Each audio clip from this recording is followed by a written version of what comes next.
Hello and welcome to Rajya Sabha Television. You're watching COVID-19 India Fights Back. I'm Frank Rausen Pereira. Residents of the National Capital Region and many parts of northern India are enduring one of the worst spells of air pollution in years, raising the risks to residents posed by the novel coronavirus.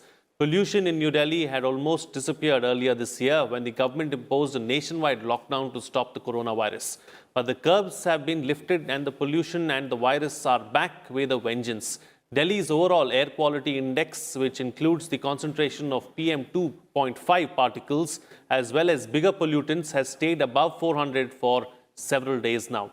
The tiny PM 2.5 particles can cause cardiovascular and respiratory diseases, including lung cancer, and pose a particular risk for people with COVID-19. Recent studies have shown that there has been an over 12% rise in the COVID-19 deaths due to bad air quality. In this edition of COVID-19 India Fights Back, we will analyze the impact of bad air on COVID-19. Joining me on the program today are Dr. Dhruva Chaudhary, Head Pulmonary and Critical Care Medicine, Pandit B.D. Sharma, PGIMS, Rohtak; Deepankar Saha, Expert Member, Environmental Appraisal Committee and former Additional Director, CPCB; and Polash Mukherjee, Lead Air Quality, Natural Resources Defence Council. Thank you to all my guests for joining me on this edition of COVID-19 India Fights Back. All right, Dr. Dhruva Chaudhary, let me begin the program with you first. Let's first try and understand and analyze the impact that bad air has on, on the lungs and generally as a whole on diseases. You see, one of the essential components of life, Mr. Pereira, is air. And in the air, obviously, the quality of air which we are breathing in. And when we see today the level of pollution which has come up, practically it is not only in Delhi, but whole of NCR. And if I extend it further by the data which is available to us, Haryana, Delhi, UP, and Bihar, everybody is practically breathing that toxic air. And what I mean by toxic air is that practically the component of the air has become so toxic that it is like smoking nearly 20 cigarettes a day, even for the people who are not smoking. And you can understand the impact of it. Obviously, when you look at it, we have respiratory effects. We have multiple other effects which it is happening. And right in the beginning, you talked about particulate matter. If you see, this is becoming actually a perennial problem, but it gets accentuated and worsens during winter months because of air conditions, because of the conditions of the air. There is not much movement in the environment, then the weather becoming cold, things not getting evaporated. But the basic challenge is because of the large amount of particles which this air can handle it is being present. Now, what we are seeing is a lot of these people, I'm certain, all those who are in Delhi NCR efforts, that they are having nasal itching, sneezing. They also have burning sensation in the eyes, and they have a smell of something, smoke is coming around. And then they tend to have increased cough, which is sputum and phlegm can also come up. Their asthmas can become worsened. And same is true for the chronic bronchitis. Nearly one-third contribution we are finding of air pollution now, though sometimes very difficult to prove, but we are finding now associations in lung cancer. Similarly, at this point of time, we are seeing again roughly one-third increase in the number of patients asking us for the consultations, primarily those who were otherwise stable. And you must rightly said, we initially used to talk about particulate matter 10, but 2.5 is far more important because it pierces the alveolus and goes into the blood circulation.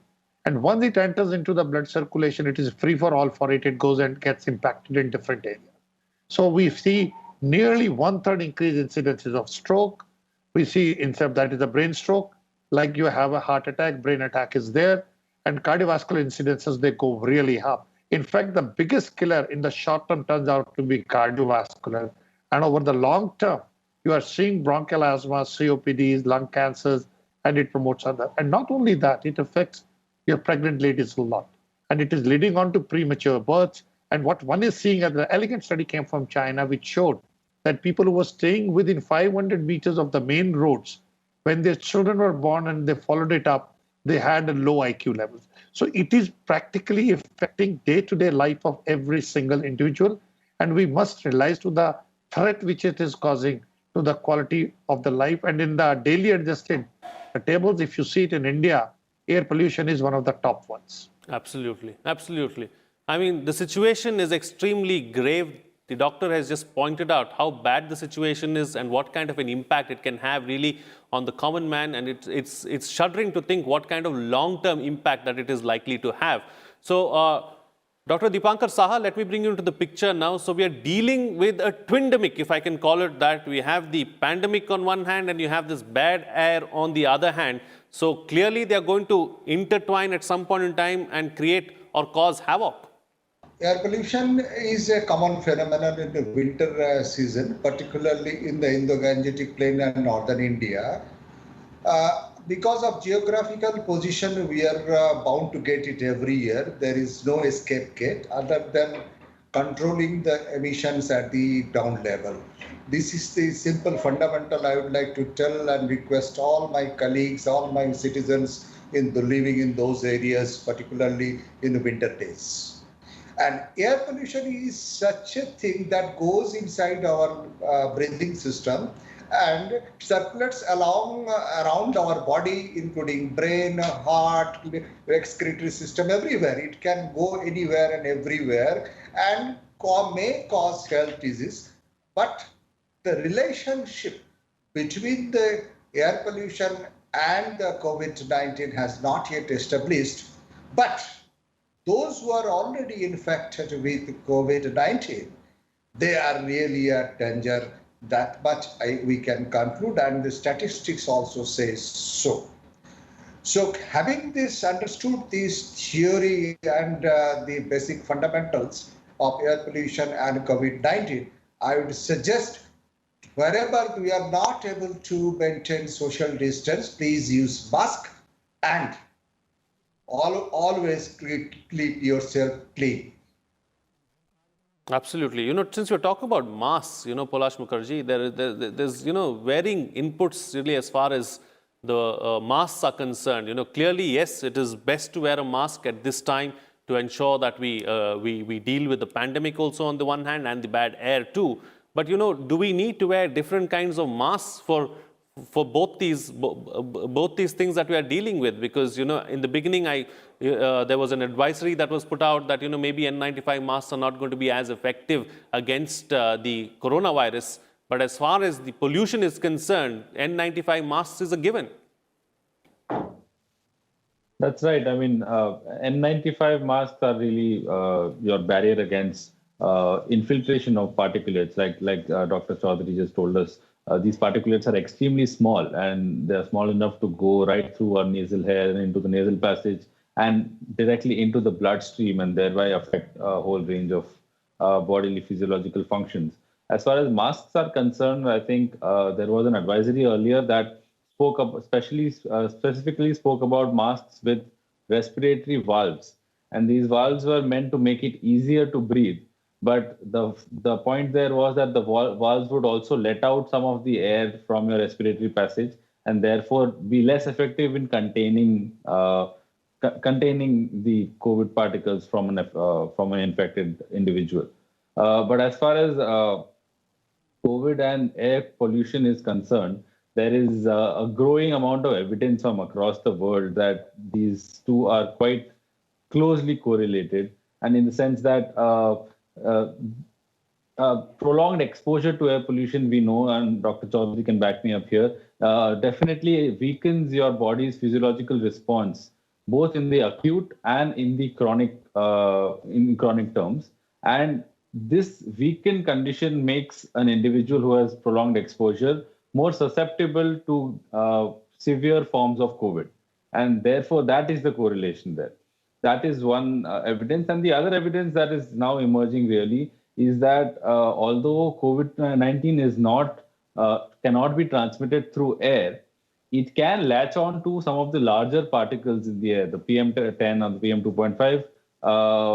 And that is really the risk when we talk about higher air pollution and COVID. So therefore, although the risk is can be enhanced by higher air pollution, we must make sure that we take precaution, we wear masks.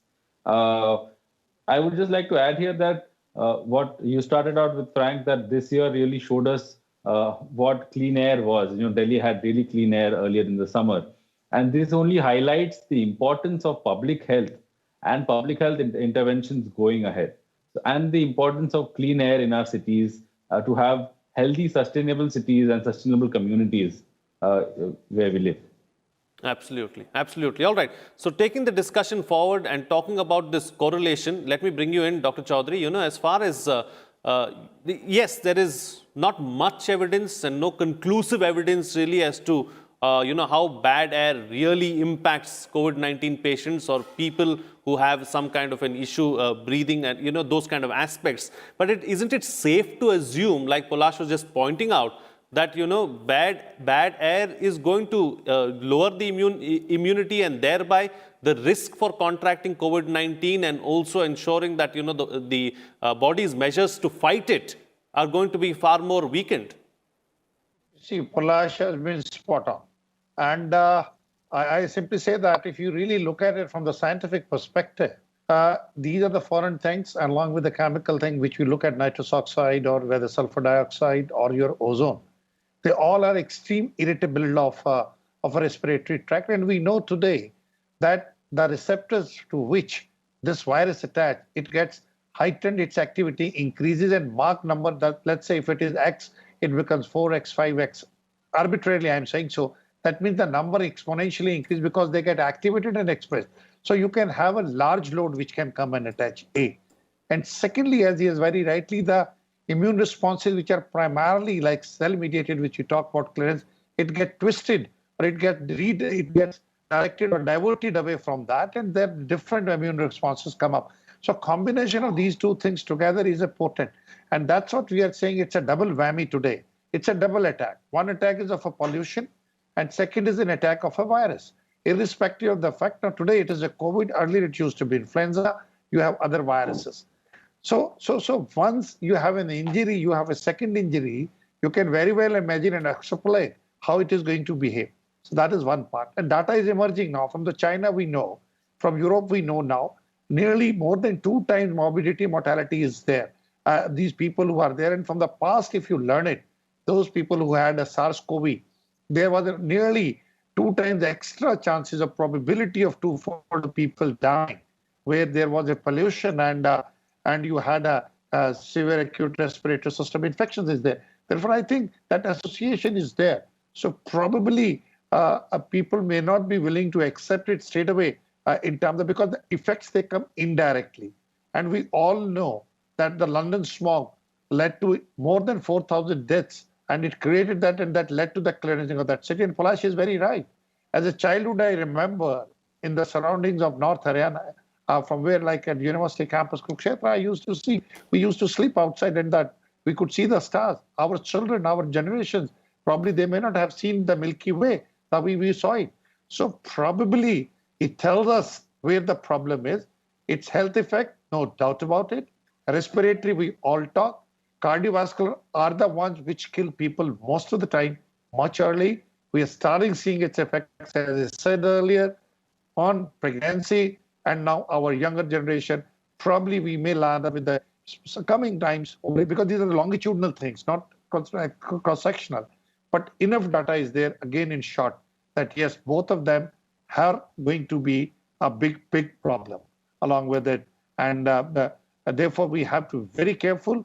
And mask is one way, at least, you can reduce particulate matter. He's absolutely right, they can get attached because viruses are still tinier. And it can actually, from 2 gaz ka fasla jo hum baat kar rahe hain, that may not become 3 gaz ka fasla. So I think it is very important for us to remember that.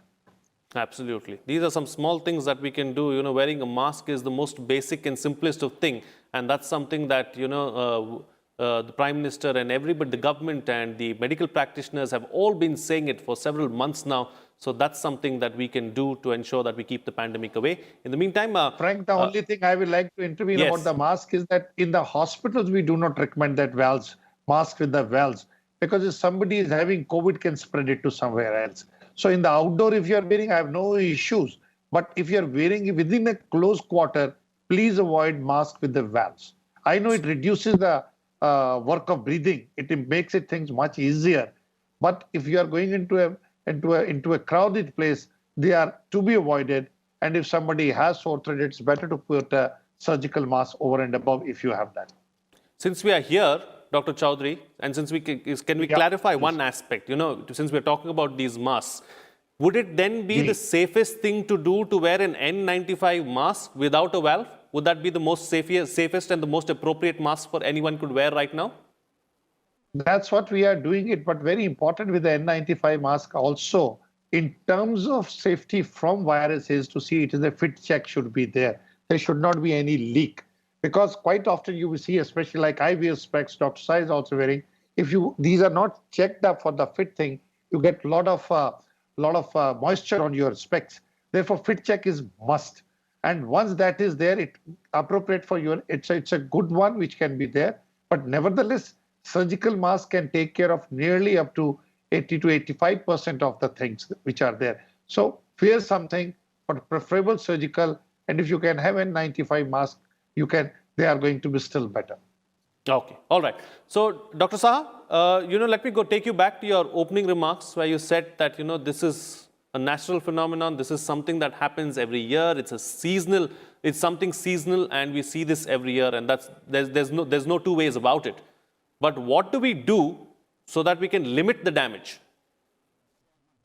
Emission control at the ground level is the only solution, because what is happening, whatever the emissions comes out at the ground level, that goes up. Again, it comes up as a secondary aerosol.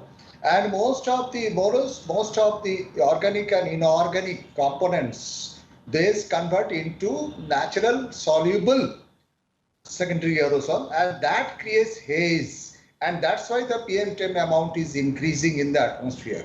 So, to my opinion, it's exclusively personal opinion, is that nature is neutralizing the effect of human emission, anthropogenic emissions, and nature is already taking care of our pain. That is, you can understand, because whatever is the salts, the secondary aerosols or salts are being formed in the atmosphere, those all are water soluble. So these are not going to have much damage into our human body system. But of course, whatever the emission, direct emission from the any particular emitting sources is really dangerous for the human health.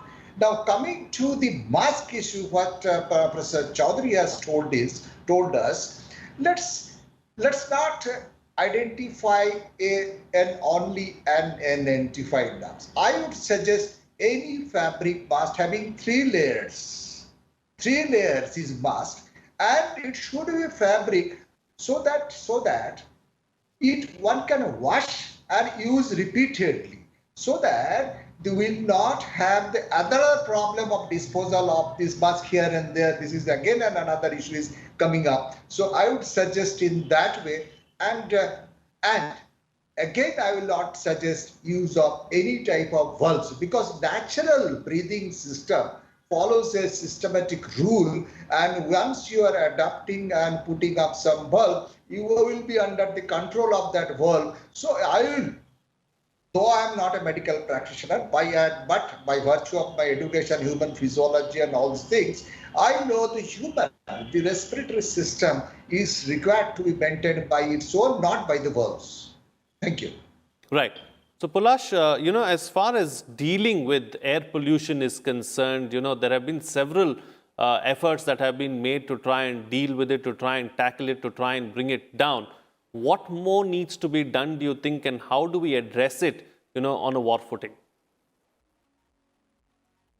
Look, Frank, so I'd like to firstly acknowledge here that a start has been made. I mean, the National Clean Air Program, which was launched last year, it essentially is a national level air quality management program that addresses action plans in across 122 cities, of which Delhi, Gurgaon, Haryana, Gurgaon, Faridabad are all included. However, the key part here is what you said, on a war footing. So how do we really address all the sources of emissions that Dr. Saha was also speaking about, and how do we systematically address them, having definite time-bound short, medium, and long-term goals? And that is what is key here.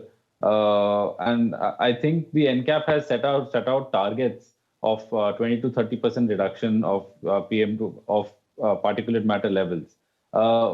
In this, you will really need to do a deeper dive and look at sector-specific strategies and trying to cut down emissions from particular sectors. Like for instance, if you look at the transport sector is perhaps the single most pervasive source of pollution because it affects all of us, you and me, and all of us on a day-to-day basis cannot avoid the use of vehicles.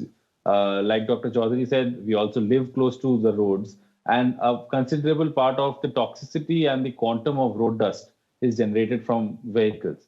So therefore, there will have to be a comprehensive plan at the city, state, and national level, some of which has already begun, to move to cleaner technology, cleaner vehicles. Electric vehicles is something that the national government is doing. But at the same time, shift away from the current mode of personal mobility dominated transport to using more public transport, to using cleaner modes, to having better pavements, so that vehicular usage is reduced as far as possible. And this is really where the medium and long-term parts come in, just for transport itself. This will mean we will have to design our cities in a better manner so that our commute is planned in a better way. Our urban planning integration has to be done in such a manner that going forward, by design, our commute and our lifestyles do not generate this kind of pollution. And this is, again, looking at just one sector, transport. Similarly, you will have to devise strategies for industrial emissions, strategies for solid waste management, strategies for thermal power plants, all of which are sources of emissions and contribute significantly to air pollution. Absolutely. All right, time to get one last quick closing comment on the best way forward. Dr. Chaudhary? You see, Palash has given an example where I think they're all long-term. But what the lockdown has shown us that more than anything else, it's the transport sector which is contributing to the chaos which you're seeing in Delhi and North in particular. Parali people are talking about, I think it only adds when there is no capacity of the system to hold it up. So that breaks the back of it, nothing more than that. That's how I look at it. So in terms of if we have to reduce the incidences, probably there's no other answer for us to reduce the emissions. But at the same time, I think blaming the government, it has to start from home. And we need to start using more and more bicycles. We need to start more and more clean environment, clean modes of transports from home. And the government also has to probably reduce the cost. But once you start electrical vehicles, please look after 5 years, how will you dispose of the batteries? I think therefore everything when you plan it out, see to it, are they sustainable or not? I think that's important for me. And especially in smaller cities where it is possible, I think we need to give a lot of thrust to the bicycles and make bicycle pedaling. And my city like Rohtak, which is a small city, you will be surprised, Frank, that practically everybody was moving on the bicycles and everybody was enjoying. And I could see the joy of my childhood back. Okay. All right. On that note, then, I'll call it a wrap on this edition of COVID-19 India Fights Back. Thank you to all my guests for joining me on the program and putting things into perspective for us. And before I leave, as always, we'd like to make an appeal to all our viewers. Remember, simple and small steps to defeat the coronavirus. Wear a mask whenever you step outside. Wash your hands and face regularly and ensure that you maintain physical distancing of at least 6 feet whenever and wherever possible. These small steps can go a long way in defeating the pandemic. That's it from me. See you again next time.